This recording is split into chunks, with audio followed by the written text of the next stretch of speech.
เอ็นเป็นตัวนี่ตัวเขาไม่ใช่ถ้ามันหน่อยมันเป็นแอนแรก น้องขาไปซื้อของมาใส่กล่องสลาก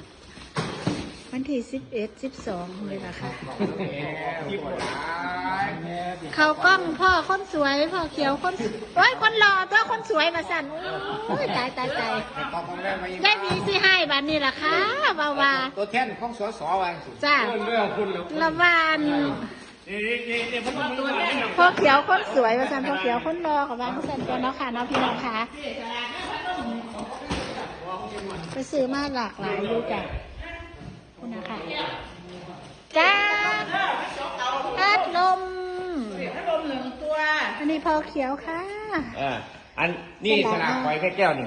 นี่ตัวไหนนี่แหละนี่เขาพอเขียวแล้วนี่ซ้ำนี่กระจ้าของผมเลยเขาไปงานคอยเลี้ยงตัวนี้ค่ะหมอนอีกขอบคุณค่ะหมอน2เลยเอามาร่วมด้วยช่วยกันพี่น้องค่ะนะจ๊ะแนวยิงนกก็มีพัดลมก็มีค่ะอันนี้บ่ไว้ดีดแขนข่อยจนว่าโปโลกปกนี่ยังซื้อมันนะครับอันนี้ยางสติ๊กว่าบุหัวคนบ้าเห็นว่ากระดาษหมอนแปดก็ว่าไปนี่ยิบก็พัดลมนั่นแหละตะการโดยพัดลมกับหมอนมาค่ะคุณอาจารย์พี่น้องคะมาเด้อมือวันที่12เด้อค่ะเด้อหลากหลายคุณอาจารย์หลายเยอะแยะเลยตะการโดยพัดลมโดยหมอน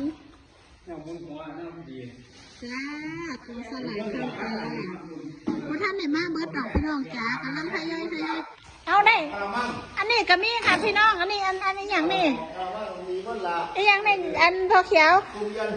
ตรงเอียนมาสั่นพี่น้องตรงเอียนก็มีด้วยค่ะโอ้ยพูด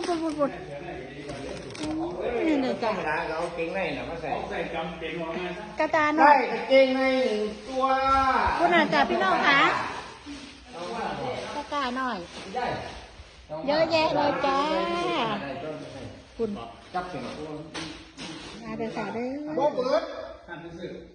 อ